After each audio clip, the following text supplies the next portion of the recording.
Seja o nome do Senhor. Essa é a certeza que nós temos, que nós não estamos só. Nós somos guiados pelo poder do Espírito Santo de Deus.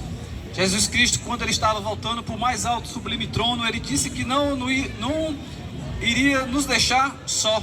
Ele ia nos enviar o Consolador. E o Consolador é o Espírito Santo de Deus, que habita na vida de todos aqueles que se voltam verdadeiramente para Ele. Muitos não são guiados pelo Espírito Santo, por isso que vivem em rebeldia, vivem em meio às trevas. Mas aquele que abre o seu coração para a palavra, que deixa Cristo Jesus habitar, aí sim, ele passa a viver direcionado pelo poder do Espírito Santo. Ele passa a viver com uma força extra na qual predomina sobre tudo, que é a força de Cristo Jesus na vida do mais vil pecador. Nós só estamos aqui porque nós somos guiados pelo Espírito Santo e temos essa força em nossas vidas. E você também pode ter essa força dentro de você. Só basta você se voltar para Ele, crer nele, viver conforme a vontade dEle. Louvado seja o nome do Senhor. Quero convidar aqui o irmão Adailton para falar mais desse Jesus Cristo maravilhoso.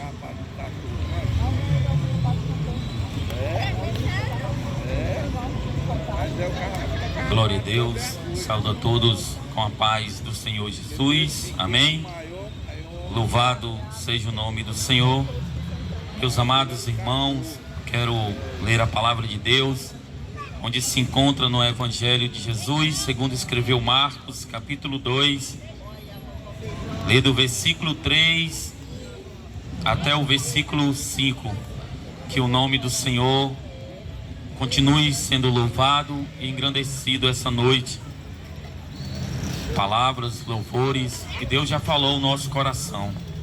Evangelista Marcos, capítulo 2, versículo 3 em diante, que diz assim: E alguns foram ter com ele, conduzindo um paralítico, levado por 4 homens, e não podendo aproximar-se dele por causa da multidão, descobriram o telhado no ponto corretamente e ao em que ele estava, e fazendo uma abertura, baixaram o leito em que jazia o doente.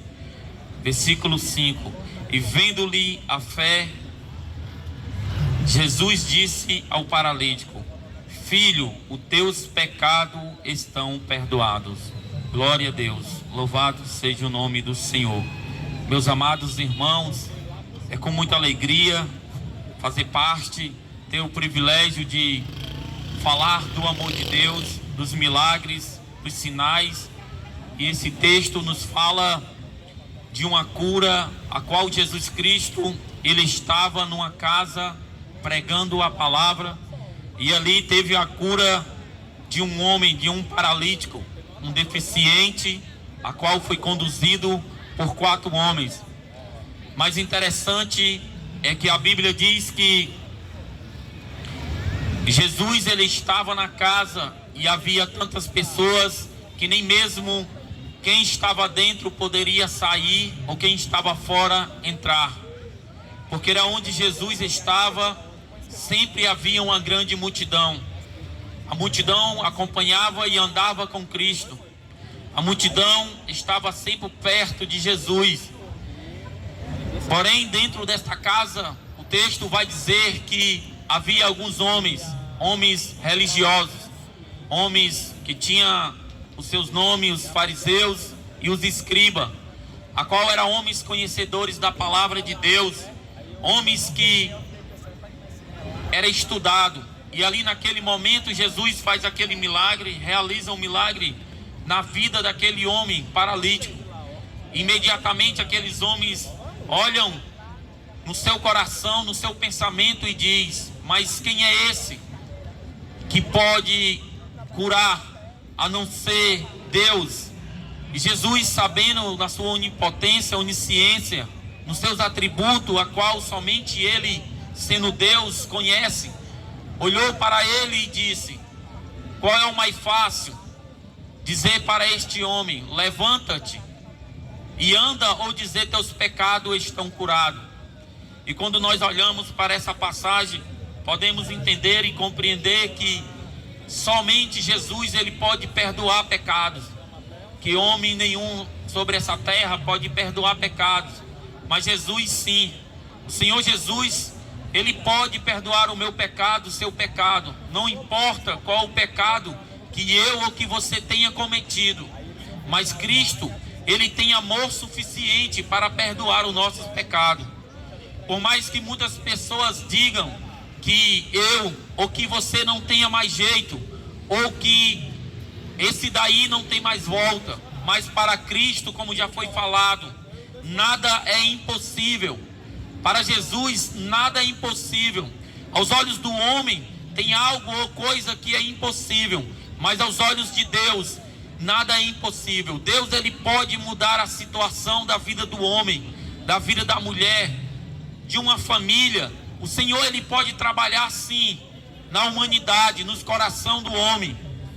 Mas o homem, ele precisa abrir o coração para que Deus, ele possa entrar, para que Deus possa fazer essa mudança. Mas interessante, irmãos, é que o texto inicia falando que Jesus já estava naquela casa anunciando-lhe a palavra. E essa é uma coisa muito importante para nós aprendermos e entender a importância da palavra, desta palavra ser pregada. O salmista, no Salmo 119, no verso 105, ele vai dizer que esta palavra, ela é lâmpada para os nossos pés e luz para os nossos caminhos. Essa palavra nos direciona da maneira e da forma correta que Deus quer que o homem, que a mulher, que a família esteja diante dele. E também, meu amado, essa palavra, ela tem tão importância que Deus, o próprio Senhor Jesus, Ele passou 3 anos fazendo milagres, sinais, porém Ele passou 3 anos e meio nessa terra ensinando a palavra, ao ponto de quando Ele estava próximo de ir para o Pai, como já foi falado essa noite, para estar à direita de Deus, Ele disse para os discípulos, Ele deixou essa ordenança de ir por todo o mundo e pregar o Evangelho a toda criatura. Ele deixou escrito na sua palavra essa ordenança para nós anunciarmos o Evangelho, porque nós sabemos que se o homem só pode tornar-se a Deus de volta através de Jesus. Ele diz na sua palavra que Ele é o caminho para os perdidos. Ele diz na sua palavra que Ele é o caminho para aqueles que não sabem para onde estão indo, que Ele é a verdade para aqueles que não conhecem a verdade. E quando o homem, quando a mulher, quando o cristão, ele não conhece a verdade, facilmente ele é enganado por qualquer coisa que você for fazer na sua vida. Ao ponto que você não conhece, facilmente você vai ser enganado. Assim também não é diferente na vida espiritual de um cristão. Por isso que Jesus, ele vem dizer: eu sou o bom pastor, e o bom pastor dá a sua vida pelas ovelhas. Mas o inimigo, o ladrão, ele veio para matar, roubar e destruir. Ele veio para enganar. Ele veio para ilubriar-se a mente, a cabeça das pessoas, para que as pessoas não venham ver a verdade nem sentir. É isso que Jesus, ele está falando. E o texto, ele nos ensina isso. Ele fala sobre isso, essa questão do conhecer a palavra, do anunciar a palavra, de pregar ao Evangelho, de anunciar as boas novas, a transformação, de dizer que Jesus, ele não é apenas o caminho, a verdade. Jesus, ele também é a vida. Jesus, ele é a vida para aqueles que acham que não tem mais jeito, para aqueles que acham que a sua esperança, que não há mais a esperança, ou até mesmo que tem somente a sua esperança nessa terra. Mas a Bíblia vem nos ensinar, que diz a palavra, que há esperança, que há vida após essa terra, a qual nós estamos vivendo. Há uma eternidade, uma eternidade com Deus. Então, meu amado, Jesus, ele ali anunciava a palavra naquele lugar.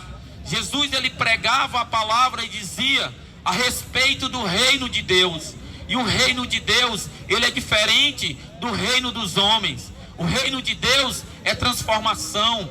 O reino de Deus há ordem e decência. O reino de Deus há princípio para a família, para o homem, para a mulher. Por isso que Jesus, ele pregava a palavra. Por isso que aonde Jesus estava, fluía a multidão para ouvir a sua voz. A Bíblia vem falar que até mesmo os soldados romanos, quando se aproximaram de Cristo para prendê-lo, e quando ouviu os seus ensinamentos, eles disseram: nunca ouvimos um homem falar dessa forma. Jesus, ele falava com autoridade, ele falava do amor, porque as palavras que Jesus falava não era a palavra dele mesmo, mas era a palavra do próprio Deus, do Pai a qual tinha enviado. Por isso que ele diz: se verdadeiramente as minhas palavras tiverem em vós, e vós em minhas palavras, verdadeiramente sereis os meus discípulos. E o texto a qual nós lemos, Jesus, ao anunciar essa palavra, ele também diz no versículo 3, o evangelista Marcos vem dizer que ali havia 4 homens conduzindo um paralítico. E interessante que o texto não fala o nome desses homens, só diz que havia 4 homens que conduziram um paralítico até os pés de Jesus. Podemos ver, meu amado, que esses homens, eles não tinham nome, ou seja, status, não eram homens conhecidos, mas de uma coisa é certa: esse homem, eles tinham atitude, eles tinham obra, eles tinham amor no coração de ajudar o próximo, eles tinham algo colocado dentro deles que vinha da parte de Deus. E assim não é diferente. Nós estamos aqui nesta noite, não porque nós somos bons, não porque nós somos melhores, não. Nós estamos aqui esta noite porque Cristo colocou no nosso coração a vontade de levar a palavra de Deus, para que você também um dia possa conhecer, para que você um dia também possa ir aos pés de Jesus, como este homem foi colocado por esses 4 homens. Como esse paralítico, ele foi conduzido aos pés de Jesus. Nós estamos aqui com esse intuito no nosso coração. E o texto, ele vai continuar falando que ao chegar lá, Jesus olhou para aqueles homens e disse, vendo-lhe a fé deles. E aqui é algo muito interessante, meu irmão, porque se a palavra de Deus diz que a fé é um firme fundamento das coisas que não se vê, mas que se espera. E por que que Jesus, ele diz, vendo-lhe a fé deles? Porque a fé, Jesus, ele vê a minha fé, Jesus, ele vê a sua fé pela sua atitude. O tamanho do milagre na sua vida, o milagre na vida da sua família, na vida do seu esposo, do seu filho, não importa a situação que você está vivendo nesta noite, o milagre só vai acontecer através da sua atitude.